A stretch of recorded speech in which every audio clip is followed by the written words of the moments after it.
Let's build a habitat for the first and my favorite animal from the new Oceania pack, the Tasmanian Devil. This is also the first episode of the new mini-series in Elm Hill City Zoo, where we'll build a new building called the Wonders of Oceania.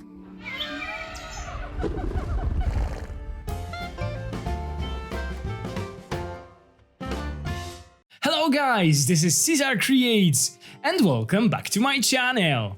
And welcome to the first speed build video for the new animal from the newest Oceania pack. And I just had to start with building for my favorite animal from the entire DLC, the Tasmanian Devils. So today we'll add the Tasmanian Devils to the Elm Hill City Zoo. This video also starts a mini-series inside of the Elm Hill City Zoo series, where we'll build a new building called the Wonders of Oceania. So we'll have a new building, a new very modern and new building in the Elm Hill City Zoo that will house the Tasmanian Devils, the Kiwis and the Quokkas. So this is something that you can expect on my channel in the near future. We'll build for those animals in the Elm Hill City Zoo and we'll work on this new building. But before I will talk more about the building inspiration and all of that, let's just take a moment to celebrate the release of the newest Oceania pack. It is finally here and this is such a good pack. Of course, everyone has their own opinions, everyone is entitled to their own opinions, but in my opinion, this pack is really solid and you guys definitely should get it because I know that you will love it. This is basically the cutest pack in the entire Planet Zoo history. All the animals are just so adorable. The building pieces are really good and the plants are just exceptional. Wait till you see them yourselves. So if you are watching this video, right now, on the day of its premiere, there should be already 2 more videos out on my channel. Yes, I have been busy. The first video is of course the showcase of the new Oceania pack, where we take a look at all the animals from up close, where we go through their Zoopedia, look at some animations and so on. We also take a look at all the building pieces and all the plants. So if you like to see it, if you like to, get to know the Oceania pack a little bit better, the link will be down in the description and on the screen right now.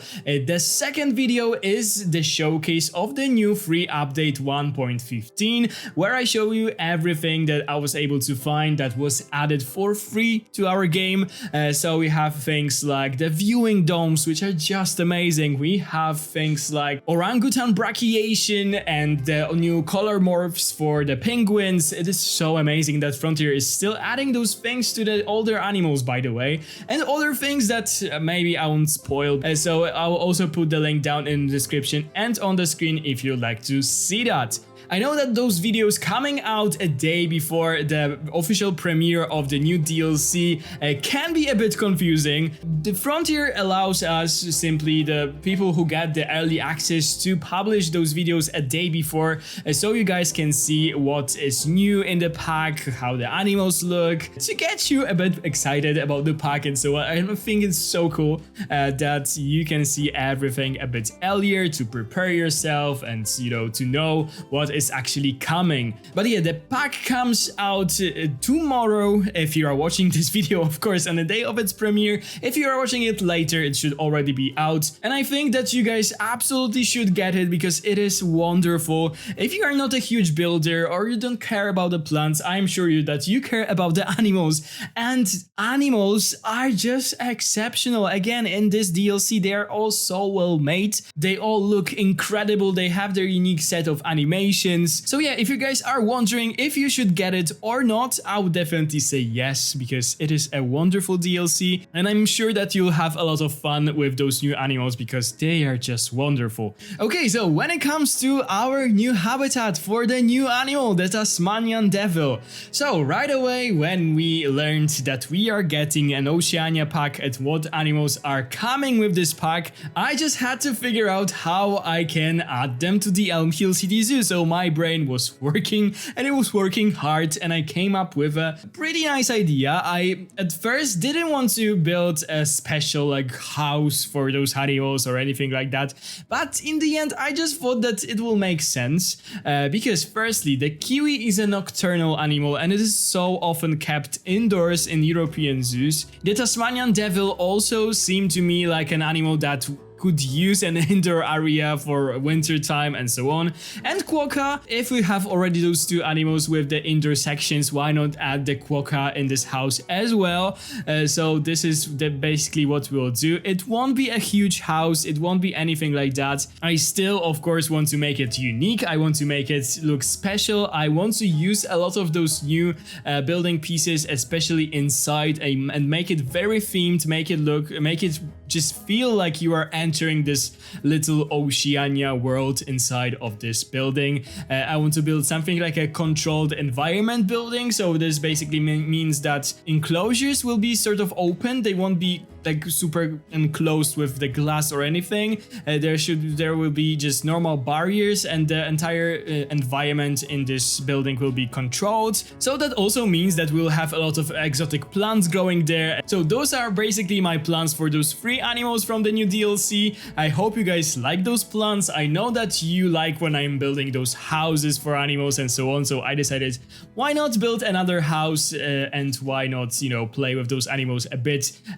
by building those indoor and outdoor enclosures. When it comes to the little penguin, I also want to add it, but I will add it somewhere else. You guys will see that. Don't want to spoil everything and so on. And the spectacled bat, I already told you guys this in my sandcat video. I will add it eventually to the zoo, but not now. I will add it when we'll be building our new like tropical dome or anything, because I want to build something like that really much, but it will be in the somewhere in the future. So if you guys remember, the Elm Hill City Zoo has a small Australian section where we had the emus, the wallabies and the wombats. So right now we are basically expanding this section and changing the name into Oceanian section. When I knew that I wanted to build this house, I of course had to find a space for it in this little section. It wasn't that easy. I basically had 2 options: to put it next to the wallabies or here in the place where I decided to build it.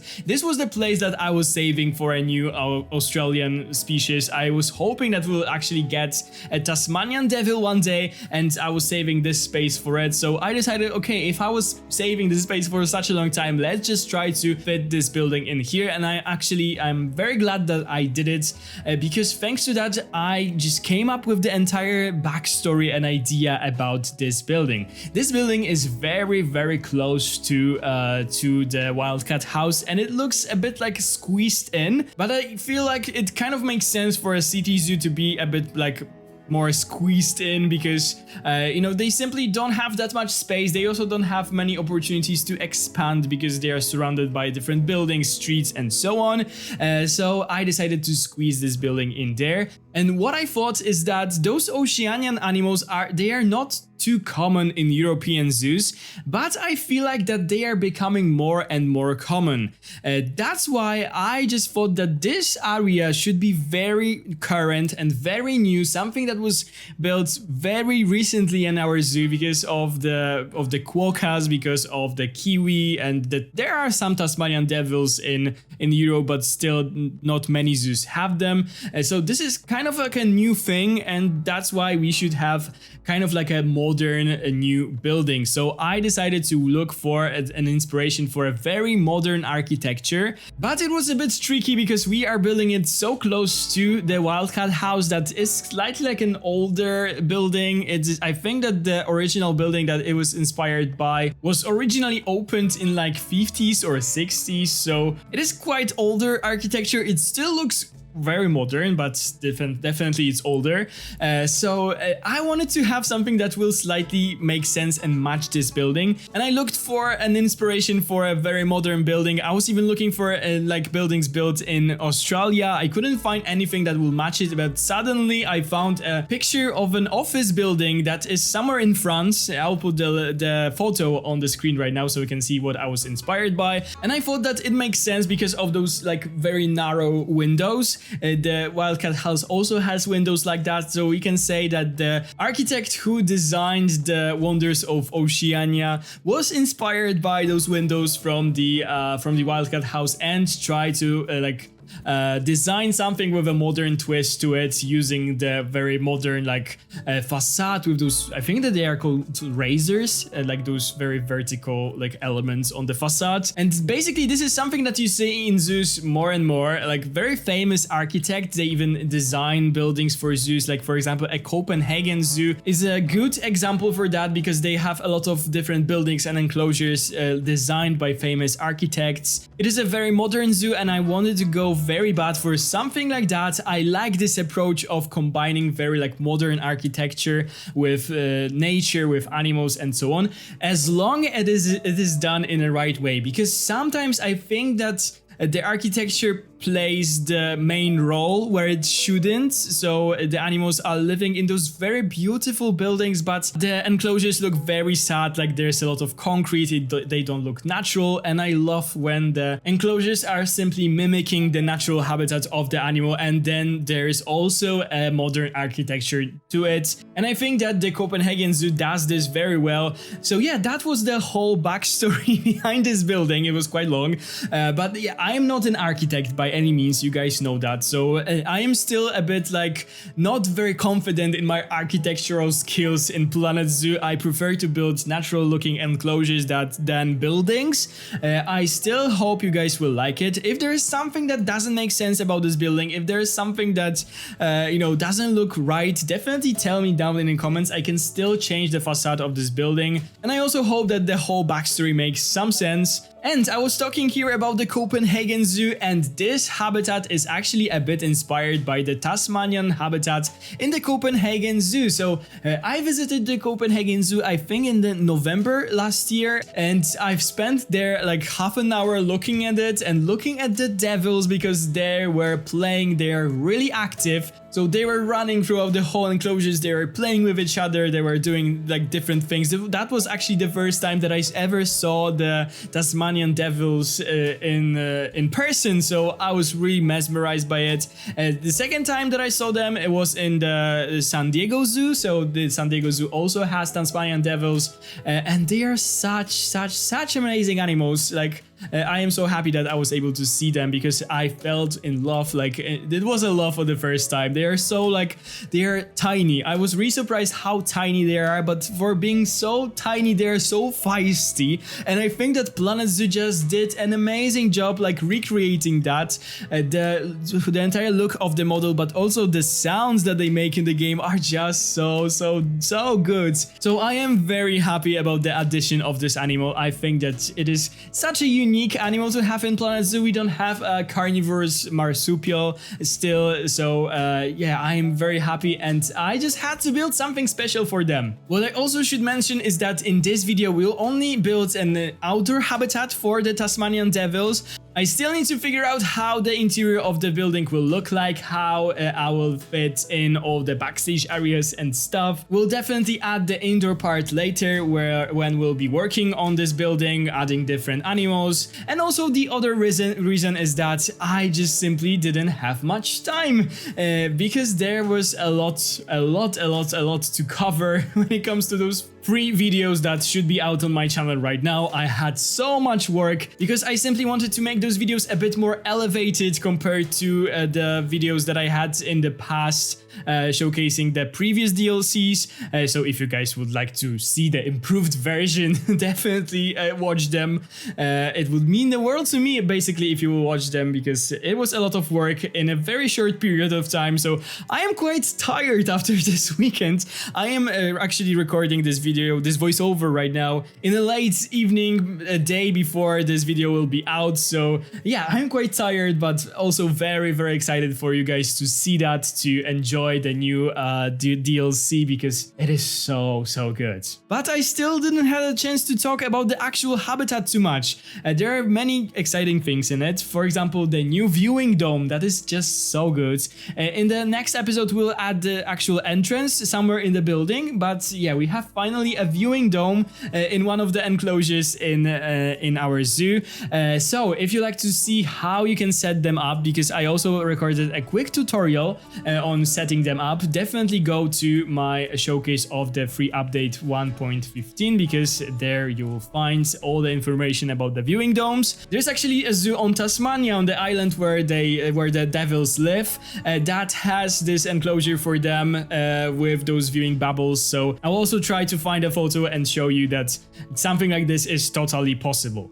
So in the beginning of the video I did some custom barriers inspired by the Tasmanian Devil habitat from the Copenhagen Zoo, and I also used the trick that I learned from Just Goron, where you can make the posts of the barriers just simply null, to make them disappear just by moving the post of the actual barrier into a post of the null barrier, if that makes any sense. I also did a big planter outside of the habitat to make it look a bit more interesting. In the end you will see that it somehow changed the shape. I did it after recording because I didn't like the original shape. I think that this one looks better. I also read a care manual for the Tasmanian Devils, and it said that they should have a water feature inside of their habitat because they like to cool down on a hot day in the water. This is something that they had in Copenhagen, and I also wanted to do something like this in here, so I did this little creek, and I thought that it will be very important to make it shallow enough so that they don't look weird when they are going through it, like their, I don't know, nose it's not under the water, or they don't need to swim to go through it. But in the end I was able just to nail the shallowness of the entire creek. And the care manual also said that they should have different substrate inside of their habitats for enrichment. They basically like to dig, go through, like for example some wooden bark or I don't know, leaves or anything like that, and dig in it to look for food, look for different things. So I added this bark path inside of the habitat where I could, and I also like added tons of decals to make it a bit more blended in the whole like terrain that we have in this enclosure. I also added burrows for them because they simply like to dig, and I added a lot of logs because in this care manual there was clearly said that they like to climb on logs and different things to like be a bit higher and to observe their enclosure. Unfortunately in Planet Zoo they cannot climb, and this is my slight little nitpick when it comes to this animal, because I think that maybe they are not the best climbers, but they can definitely climb. So building like a small climbing structure for them using like some logs or anything could look nice. This is the same thing as the pangolin for me. Pangolin also should be able to climb in Planet Zoo, but it is not climbing. But this is just a small little thing, and I can totally forgive it by just simply watching this animal, just simply looking at it, and just wait for those cinematic shots by the end of the video, because the Tasmanian Devil is simply so amazing. Okay guys, thank you so much for watching this video. I hope you enjoyed it. If you did, please consider to subscribe to my channel if you haven't already. Ring the bell if you want to be notified every time I upload a new video. Give this video a big thumbs up if you enjoyed it, and of course leave me a nice comment if you liked today's enclosure. Thank you guys so much for watching. Have a wonderful day, and I'll see you in the next one. Bye guys!